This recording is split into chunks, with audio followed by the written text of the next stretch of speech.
Could you introduce yourself? Yeah, of course. So my name's Ian Farquharson. I'm a project manager at Remark Group. What do you do?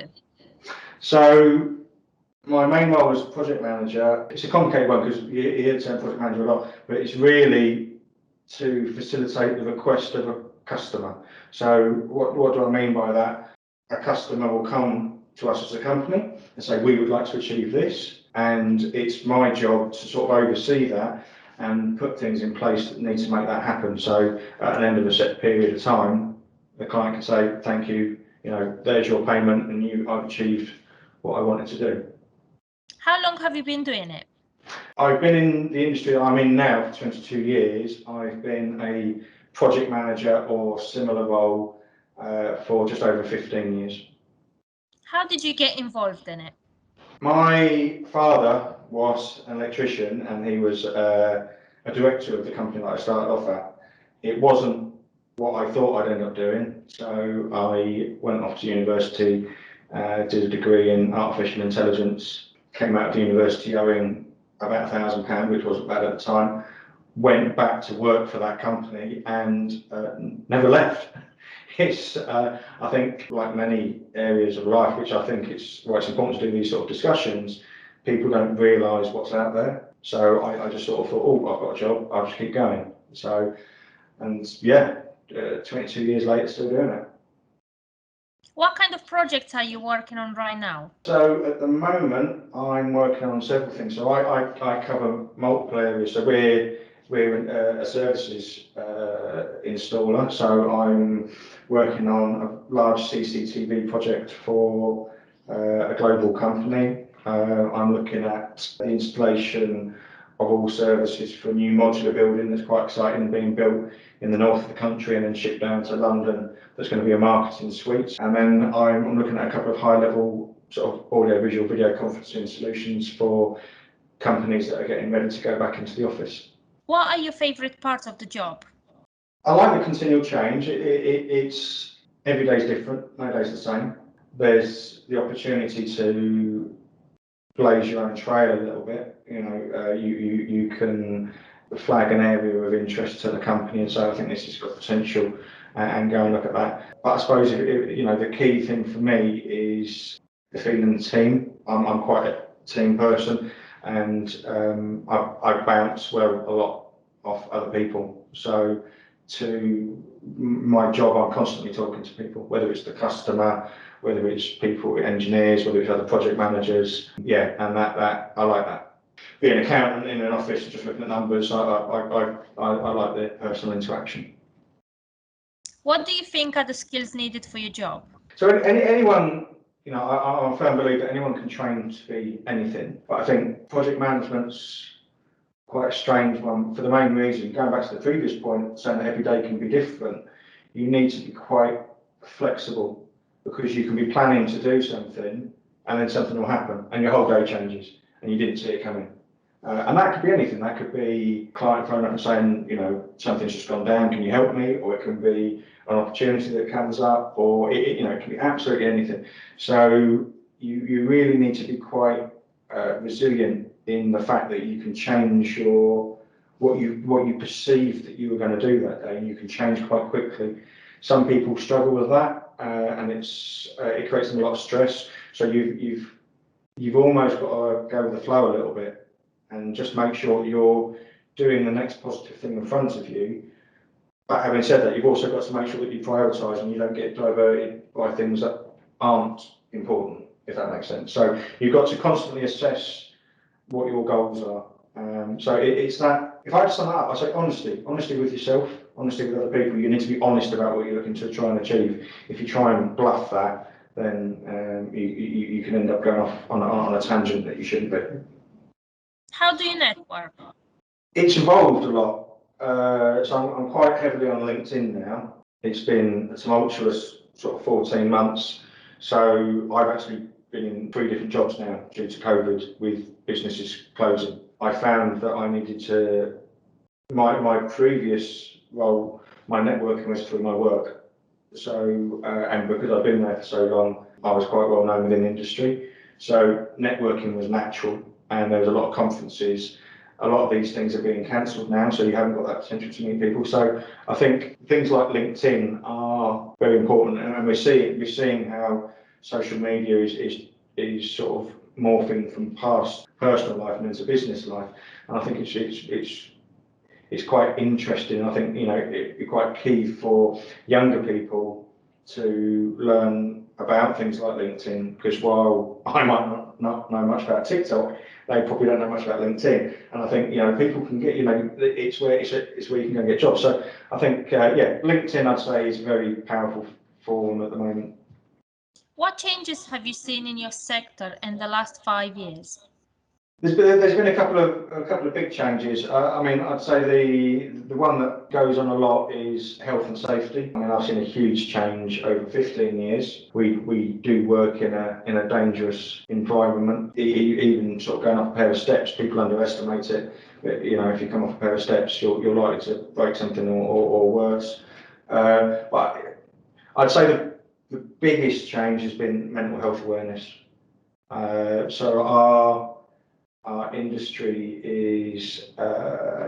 it does struggle with mental health issues. We have unfortunately one of the highest suicide rates in any industry, and I've seen a massive culture shift in that, where it was not spoken about at all. It wasn't covered up, it just wasn't discussed.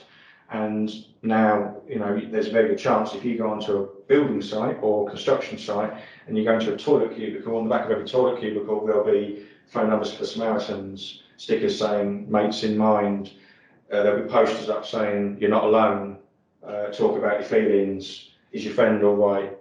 There was a big drive by one of the big companies saying ask twice, ask someone if they're okay. Yeah, I'm okay. No, but are you really okay? So if I've seen any big change in 5 years, I think it's that, and it's now opening people up to more discussions. So if you can talk about your feelings, then you can talk about anything.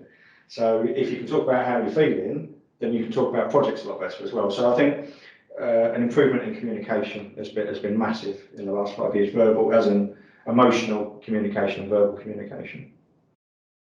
What are the developing opportunities for your sector? I personally think that video conferencing, while a lot of people have got it on phones, etc., this is a great example of what we're doing today. We're video conferencing. I still think there's a large percentage of companies out there who are not utilising it to its best abilities. I think it's really important to meet people and see people. I'm a big advocate of the office. I think it's really important, especially for younger people. As you come into a job, you don't want to do your whole job via video conferencing. You want to meet people. But I think we can massively look at sustainability and our carbon footprint and travel by using video conferencing more. And I think the other big one will be electric vehicle charging, because we do electrical work as well. Again, I think for sustainability reasons, solar energy, renewable energy and electric vehicles will be massive. Next 10, 15 years, I think that'll be absolutely huge. What are the developing pressures for your sector? The biggest one is young people. Hence the reason I was quite keen to do things like this. I've done talks before in schools, and I'll go in and talk to people, and some will go in and say, "Oh, I'm a police officer. Who wants to be a police officer?" And they'll sit their hands up or not. And some will say, "Oh, I'm an airline pilot, or I'm this, or I'm that." And when you walk in and say, "I'm an electrical engineer," no one's interested. No hands go up. So you then drill down and say, well, do you want to be an engineer on the next spaceship that goes to the Mars mission? Do you want to create the next battery for the new battery-powered Porsche? Do you want to create the next iPhone? And then all of a sudden the hands start going up. So our biggest problem is young people not wanting to come in because of a perception of construction and engineering being quite a dirty industry, and it's not. It's full of really, really clever people doing lots of maths. Structural engineers who work out how to build bridges. Most of that is done in VR now, and they go into virtual reality worlds and building bridges in those sort of environments. It's very different, but it's getting that across and showcasing ourselves to younger people. So we get that coming through, and it's not people falling into the industry, it's people wanting to be excited about going into engineering. So that's what we as an industry need to sort of create. So it's encouraging that younger people to come in.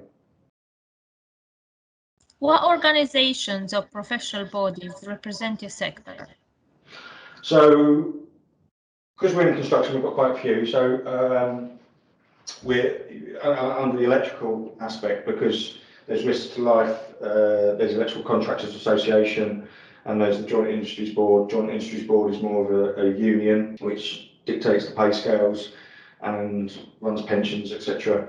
The Electrical Contractors Association is more of a governing body, and then we've got other things as well, such as the National Inspection for Electrical Works Council. Obviously, if someone's going to go and install something electrical, we need to know it's safe.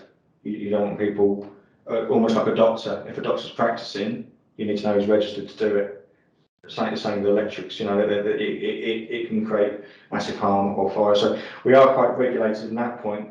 We've also got a lot of regulation under health and safety, so the Health and Safety Executive, the Environment Agency, because when you start going into construction, the number of pollution spills, river falls from areas, not necessarily construction, but from other areas, diesel, chemicals, whatever. So we've got quite a lot of regulatory bodies above us who monitor us. What skills does your company or department most values in your employees, and why? Honesty. For me, it's always honesty. I think if you're honest, then you can solve anything. Because if you don't know how to do it, you can ask someone else. You can put your hand up and say, I don't know how to do that. And you find someone who does know how to do it. So I think for me, it's honesty and integrity. I think they're the two. You can learn skills. Anyone can learn, given the opportunity, how to do anything. I think it's honesty and having the courage to be honest as well, because sometimes we feel that we have to put a mask on. So I think, honesty would be the one for me. What other roles does your company employ? So we've got accountants, we've got health and safety inspectors, we've got marketing people, we've got key account managers, and that's without any of the engineers. We've got project managers, we've got people who do estimating. Any company really has a massive range. So while it might look like an engineering company or whatever company, there's a huge range of roles within that business. What advice do you have for someone who wanted to work in your sector? I think it's looking at the internet. It's a huge amount of information on the internet. So let's say you wanted to go into, I don't know, let's take something different, marine biology. You could start by Googling marine biology.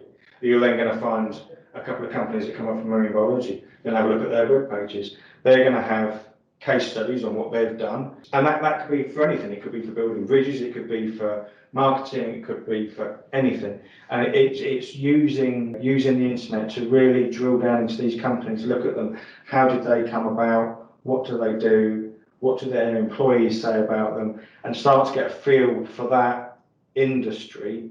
And I suppose as well, don't be nervous of asking questions. Send a company. Send a company a message. Hi, I'm thinking about joining a civil engineering firm. Notice you do that. And a few queries. There's plenty of firms out there, and everyone really wants to encourage young people into their industry. So I think, youth is a much wanted asset. So utilise that. Reach out. Companies will come back to you and help, and give you real guidance on where you want to go. Could you introduce yourself? Yes, hello. My name's Leanne. I'm a key account executive at Remark Group. What do you do? So I'm a key account executive at Remark Group, and I'm responsible for business development. So this means building relationships and business opportunities for new and existing customers. My role is a very reactive role, and it's reliant on strong communications, both internally and externally. I work within many different disciplines within the business, but mainly with marketing to enhance brand awareness and maximise opportunities for growth. How long have you been doing it? So I've been working for Remark Group for about 2.5 years now. Prior to this, I've worked in various communications roles, including marketing and editorial, since I left university 6 years ago. How did you get involved in it? So my background is in English literature and creative writing. From here, I then started my career in editorial and marketing using my creative writing skills. A friend then introduced me to Remark Group as she worked here and thought that I'd be a good fit for the company due to my strong communication skills. The company then matched my skills to a role as the key account executive. What are your favourite parts of the job? So I like the variation that the job and industry brings. I can be both creative and analytical. Before COVID, we travelled a lot, and whether this was to a client's office or to technology shows, so I met a lot of people and always able to learn new things, which I enjoy. What kind of projects are you working on right now? So I work within the Wellbeing Audiovisual and Business Technology team. My role is very reactive and multidisciplined, so I currently work in a variety of projects, which includes new business development and creating relationships with senior stakeholders. I work with our marketing team to establish new content. I do research and development of new technology solutions which fit to our customers' needs. I work with both new and key customers to ensure that they experience the best customer journey. Liaising with customers and providing more quotations that match their requirements. So as a company, we provide bespoke solutions, and at the moment this includes sound masking solutions, video conferencing, access control for buildings that includes temperature checks and CCTV proposals.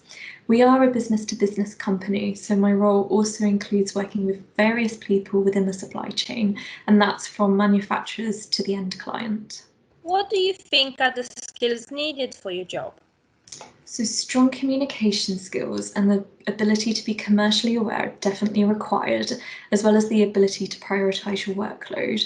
The role feeds within so many of our different business departments, from lead generation, which is obviously marketing, research and development, client and internal communications, and finance, so a good broad knowledge of business helps.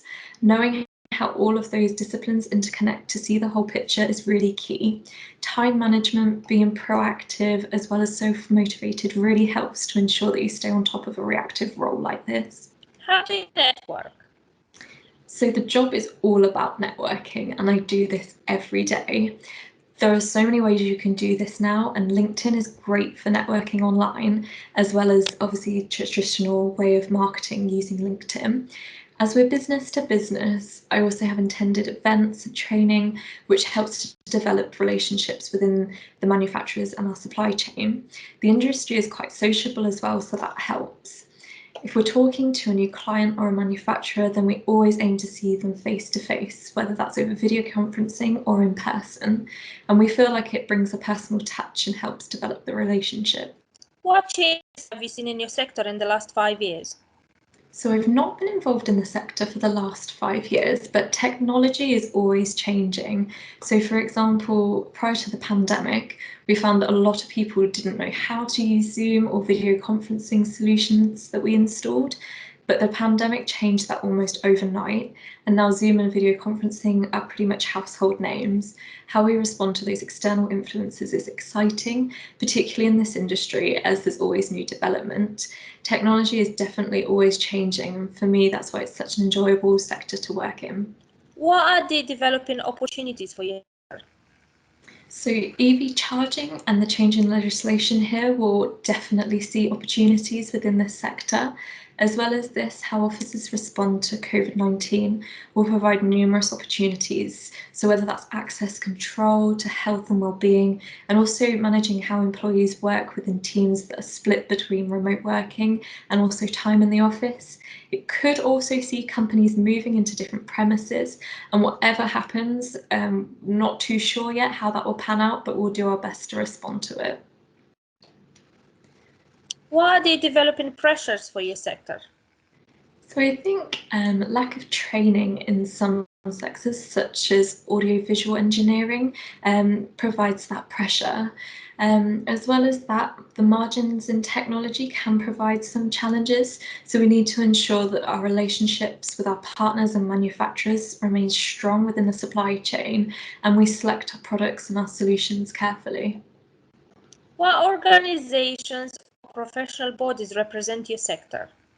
So mainly it's health and safety organisations. So there's NIC, EIC, CHAS, ISO, FIA. There's also many development and mentoring groups. So there's a AVEXA Women's Council, and that supports and empowers women who work within the technology and AV industry. What skills does your company or the department most value in your employees, and why? I think being a team player, so you can definitely train someone and develop their technical skills, but it's quite difficult to change a personality. So being dynamic, providing a good team player, having enthusiasm definitely helps. What are your company's or department's top 3 interview questions, and what are you looking for in the answers? So the top 3 interview questions would be, do you know what service we offer? And this would show if the interviewee had carried out any form of research on Remark. Number 2 would be, how flexible are you on working across different areas? So we're after team players who don't just work to their traditional job description, but also willing to help in the wider team. And thirdly, how have you improved your previous position? So we want employees to be proactive in recommending changes and challenging our processes so that we can constantly improve. What other roles does your company employ? So we have so many roles at Remark Group. So whether that's electrical engineer, data engineer, audiovisual engineer, that's the engineering side of it. And then we move on to accounts, which look after the finance side of it. We have admin who do the day-to-day activities, marketing, facilities, as well as apprentices in accounts and engineering. What advice do you have for someone wanting to work in your sector? So I think my best advice is to always be willing to learn.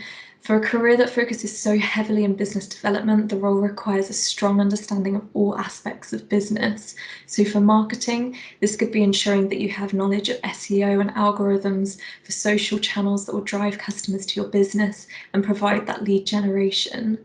For technology, it's having the willingness to adapt and research, finding a niche and what the customer needs.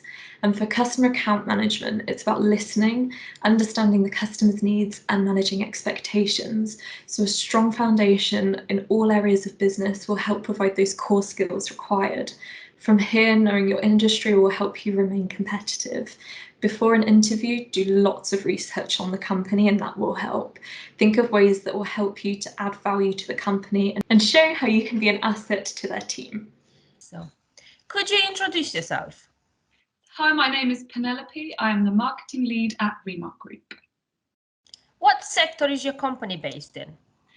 Remark Group has 3 different areas within the business. They're electrical engineering, network infrastructure, and business technology. Tell us what your company does. Specialist provider and integrator of network infrastructure, electrical, and audiovisual communication solutions.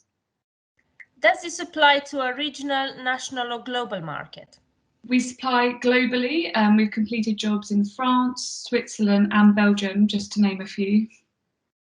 How many people work within the company? We currently have around 40 employees at Remark Group, and that includes our office-based staff, our engineers, and our apprentices. What makes your company stand out to your customers? I would say our unique selling point is that we offer a fully integrated solutions that's bespoke to the customer's environment. We offer a complete service from the initial survey all the way through to the installation. Does your business have multiple office locations? Yes, we have our main office in Peterborough, and then we also rent office space in London. What recent environmental changes has your company made or plans to make? So one of our offerings is EV chargers, which is electrical vehicle chargers, and we help the businesses make the switch to an electrical fleet. We have also gone completely paperless in the office to save on paper, and we also aim to choose suppliers and manufacturers that not only help to reduce their carbon footprint, but are also based in the UK. What do you do? I'm the marketing lead for Remark Group. How long have you been doing it? I've been at Remark Group for almost 3 years now, and I've been in marketing for about 4 years. How did you get involved in it? I actually stumbled across marketing as a career. I originally come from a fine arts background, and I managed to get a job in a gallery doing them as a marketing assistant, and it's just kind of gone from there. What kind of projects are you working on right now? At the moment, I'm really focusing on the website, focusing on the changes that have been made by COVID-19 and helping businesses return to work safely. Alongside this, I also have a long list of content pieces that would either be turned into blog pieces or industry news pieces for our resource centre. What are your favourite parts of the job? I definitely enjoyed the creativity side more, the content writing and working on the website. And I also get involved a lot in the making of the videos and photo shoots and things like that. So definitely the creative side. What do you think are the skills needed for your job? You definitely need to be proactive and self-motivated. Although marketing does involve a huge amount of creativity, it also has a more analytical side. So it's ideal that someone wanting to go into marketing has both these skill sets.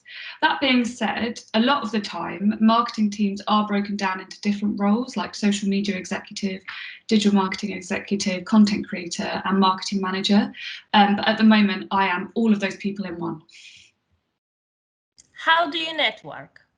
There's a huge amount of networking opportunities and events in our industry, and in every industry actually. Most businesses will have events that they attend each year, and they're great places for networking. I've also attended quite a few female-led events that are aimed at women in business, which is another great way of networking. What changes have you seen in your sector in the last 5 years? Well, I've not actually been involved in the sector for the last 5 years, but from what I have seen, as it's a technology industry, there are constant changes and trends each year, which makes it quite an exciting industry to work in. I've also noticed that there's a huge uptake in women in the industry as well, which is great news. What are the developing opportunities for your sector? I think at the moment, video conferencing is making huge leaps and bounds in the industry, with more and more companies choosing to opt for a remote way of working, like we are now. And previously said, electrical vehicles are becoming more popular, so I think we'll see a huge amount of development towards that industry and EV charging. What are the developing pressures for your sector? There's definitely a lack of educational courses in certain areas, especially within audiovisual solutions. What organisations or professional bodies represent your sector? There's a huge amount. There's the NIC, EIC, CHAS, or the ISO accreditations, and FIA. What skills does your company or department most value in your employees, and why? You definitely have to be a team player. It's all because we're quite a small team. We really have to find that person who fits into a team. You know, you can upskill someone's technical needs, but it's very difficult to change a personality. What are your company's or department's top 3 interview questions, and what are you looking for in the answers? So we generally look for whether they know what services we offer, to show if they've carried out any form of research on Remark. We often ask, how flexible are you on working across different areas? We are after team players who don't just work to their job description, but are willing to help the wider team. And how have you improved your previous position? You know, we want staff to be proactive in recommending challenges and challenging our processes. What other roles does your company employ? So we've got electrical engineers, data engineers, audiovisual engineers, we have an accounts team, we have an admin team, marketing, sales and facilities, and then we also have apprentices in our accounts department and our engineering department. What advice do you have for someone wanting to work in your sector? I think for a career in marketing, I think you need to be aware of the industry that you're going into and what's around you. It's all well and good, you know, having a marketing degree or qualifications and those skills, but unless you're fully clued up on the industry, you have no idea how to market the industry. So before you go into any interview, I would highly recommend doing thorough research on the company and then how you would take their marketing campaign further. So whether it's through their social media, the layout of their website page, blog posts, you need to know how you can add value to their marketing department.